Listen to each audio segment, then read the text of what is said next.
The Republican Party has to prove to them that they actually are different on those issues. Because right now, the Republicans seem just as fiscally irresponsible, but then socially intolerant. So who are you going to vote for?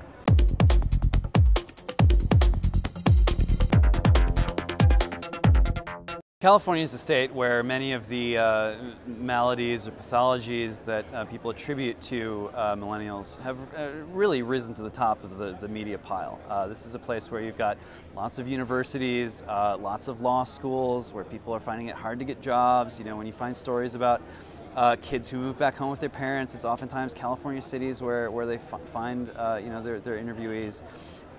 As Republicans in California look for something, anything, to turn the tide away from sort of one-party Democratic rule until the next millennium.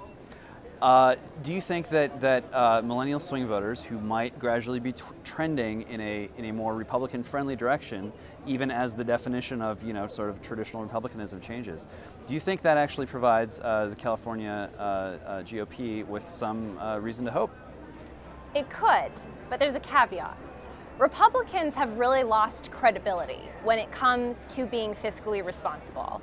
During 8 years of the Bush administration and Republican control of Congress, the deficit ballooned, the debt soared.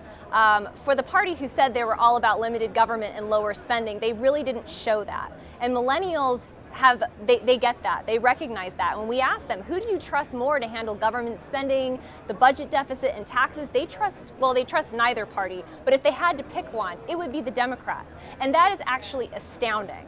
It's astounding. And so even if these young people become more fiscally conservative as they get older and they want government to play less of an intrusive role in their lives and other people's lives, the Republican Party has to prove to them that they actually are different on those issues. Because right now, the Republicans seem just as fiscally irresponsible, but then socially intolerant. So who are you going to vote for?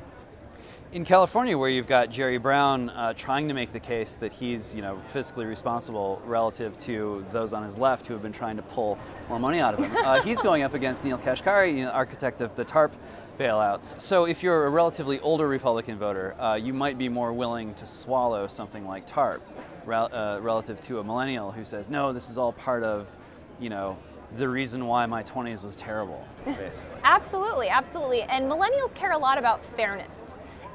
Government often becomes the arbiter of unfair behavior, where government doles out favorites to those who are politically connected, like banks. And young people detect that, they see that. And it obviously is not a good thing. Now, they want government to take care of the poor and the disadvantaged. There really isn't, that isn't surprising. But they do see that government often has special favorites, and they don't like that. And if you want to win their votes, you know, whichever political party we're talking about, the Democrats or the Republicans, you know, they have to stake a claim that's not for corporate welfare.